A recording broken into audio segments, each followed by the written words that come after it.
Have you ever wondered why the Israel-Hamas conflict has sparked such a global outcry? This isn't just a question of political intrigue or a battle for territorial control. It's a question that has reverberated across the globe, shaking the very pillars of international relations and humanitarian concerns. It's a question that has led to widespread reactions, from the streets of Gaza to the hallways of the United Nations and right into our living rooms. So why has this conflict stirred such a global storm? Let's delve into the chronology of events and try to understand the reasons behind this global reaction. The conflict between Israel and Hamas has deep historical roots. The story begins in the aftermath of World War II, when the United Nations proposed the partition of Palestine into Jewish and Arab states. The Jewish state of Israel was officially established in 1948, but not without great controversy and conflict. The neighboring Arab states rejected the partition plan and launched an attack against Israel, marking the beginning of the Arab-Israeli conflict. Fast forward a few decades to 1987, a time of great tension and unrest. The Palestinian people, frustrated by Israeli occupation, initiated the First Intifada, a series of protests and riots against Israel. It was during this time that Hamas, an acronym for Islamic Resistance Movement, was born. Hamas emerged as a militant offshoot of the Muslim Brotherhood, a transnational Sunni Islamist organization. The group, founded by Sheikh Ahmed Yassin, quickly gained popularity among Palestinians for its commitment to the liberation of Palestine and the establishment of an Islamic state. Over the years, the conflict between Israel and Hamas has been characterized by a cycle of violence, marked by periods of relative calm, followed by escalation and war. The turn of the 21st century saw the Second Intifada, a period of intensified Israeli-Palestinian violence. Hamas, now a significant player in the conflict, orchestrated numerous suicide bombings and attacks against Israel. Fast forward to the present day, where the conflict has escalated once again. The Israeli government declared war on Hamas after a series of terrorist attacks. This led to a bombing campaign in Gaza, resulting in the deaths of thousands. Amidst the violence, the humanitarian crisis in Gaza deepens, with hundreds reported killed and many more displaced. This historical backdrop is crucial to understand the current state of affairs. As we delve deeper into the recent escalation of the conflict, it's important to remember that this is not a new battle, but one that has been fought for decades, with deep-seated historical, political, and religious roots. But what sparked this recent escalation of the conflict? The tinderbox that is the Israeli-Hamas relationship has always been just a spark away from igniting. That spark, in recent times, came in the form of a devastating explosion at a hospital in the Gaza Strip. Initial reports, largely influenced by Hamas, pointed fingers at Israel, but as the smoke cleared, a different picture began to emerge. The United States, backed by its intelligence officials and independent experts, contradicted these initial claims. They argued that the evidence didn't align with the aftermath of an Israeli airstrike. Instead, they suggested that a failed rocket, launched by the Palestinian Islamic Jihad group, was the likely cause of the destruction. The Israeli Defense Forces, IDF, leapt to their own defense. They presented their own evidence, including satellite imagery and video footage, to counter the accusations. President Joe Biden, armed with information from the Pentagon, also came out in Israel's defense, stating they were not responsible for the explosion. Independent analysts and experts chimed in, noting the lack of a massive crater and minimal structural damage as evidence against an airstrike. A former UN war crimes investigator suggested that the failed rocket theory was the most plausible explanation. The United Nations, not entirely convinced, announced that it would conduct its own investigation into the blast. In the midst of this, Israel declared war on Hamas following a series of terrorist attacks. A bombing campaign in Gaza was initiated, resulting in the deaths of at least 3,000 Palestinians. This declaration of war, however, was not without its own controversy. The situation in Gaza was already dire, with over 470 people reported killed before the hospital explosion. The hospital explosion and the subsequent declaration of war by Israel on Hamas became the catalyst for this recent surge in conflict. The world watched on as the tension between Israel and Hamas reached fever pitch. These events triggered a series of reactions both within the region and around the world.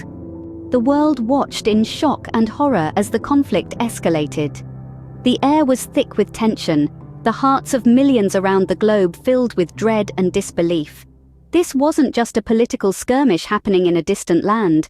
This was a human catastrophe unfolding before our very eyes, its ripples touching every corner of the globe. As the war waged on, a wave of solidarity swept across nations. People from all walks of life, regardless of race, religion, or political affiliation, took to the streets in protest. They brandished banners, they chanted slogans, they wanted Israel to cease fire, to stop the war.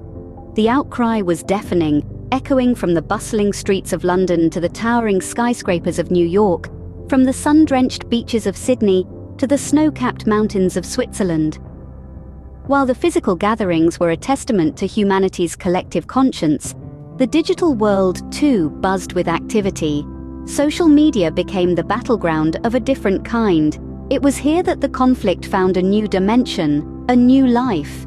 However, with this digital amplification came a darker side. Misinformation ran rampant.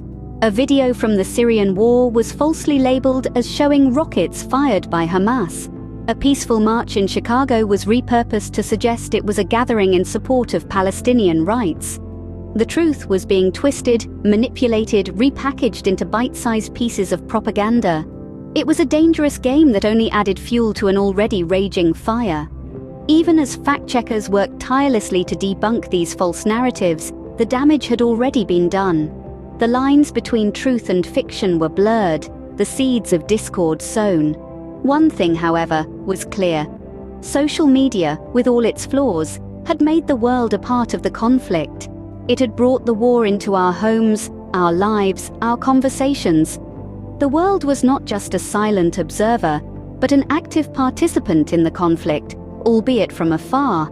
It was a stark reminder that in this interconnected world, no conflict is isolated, no tragedy is truly distant. We are all a part of the narrative, and our voices matter. The dust has settled, but the scars remain. As the echoes of the conflict fade, Gaza faces a dire humanitarian crisis. Over 470 lives lost, and a city left in ruins. Amidst the rubble, a hospital explosion that sparked controversy and demanded an investigation. The immediate aftermath was marked by accusations. Hamas and many observers pointed fingers at Israel. However, counterclaims emerged, suggesting that the visual evidence was inconsistent with an Israeli airstrike. As the IDF denied the allegations, they proposed an alternate cause, a failed rocket fired by the Palestinian Islamic Jihad group. Satellite imagery and video footage were presented in defense, but the question remained, whose truth was it?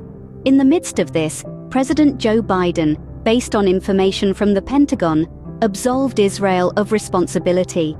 Independent analysts and experts, too, noted the lack of a massive crater and little structural damage as evidence against an airstrike.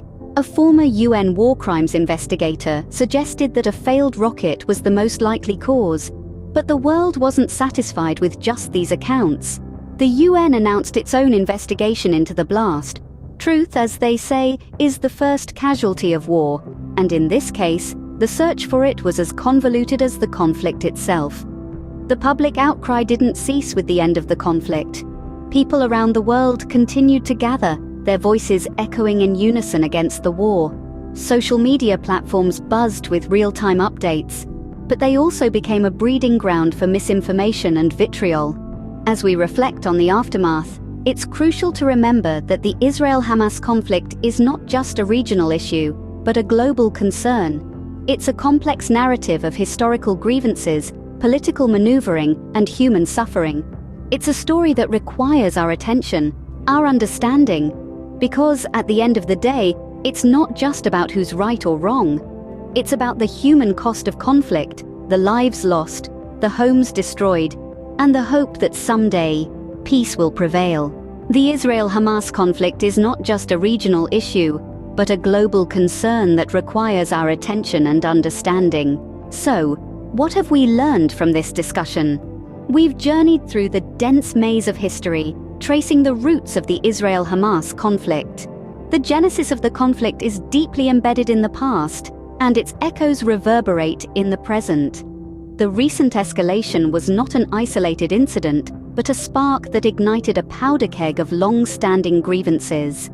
We've seen the global outcry, the voices of solidarity that echoed across continents, calling for an end to the violence. The world watched, held its breath, and protested as the conflict unfolded. The power of collective voices, the global community standing together, was a testament to humanity's shared desire for peace. In the aftermath, we witnessed the bitter taste of victory. The physical destruction was evident, but the invisible scars etched on the hearts and minds of those affected are more profound and lasting. The conflict may have ended, but the healing process is just beginning. Moreover, the role of social media and misinformation became glaringly apparent. They are now new battlegrounds, where narratives are constructed and deconstructed, sometimes with devastating consequences. The need for fact-checking and responsible sharing of information has never been more crucial. So what now, you may ask? The answer isn't simple. The path to peace is fraught with complexities. Yet, understanding the nuances of the Israel-Hamas conflict, acknowledging the pain and the history, is the first step. It's a step towards fostering dialogue, towards building bridges instead of walls.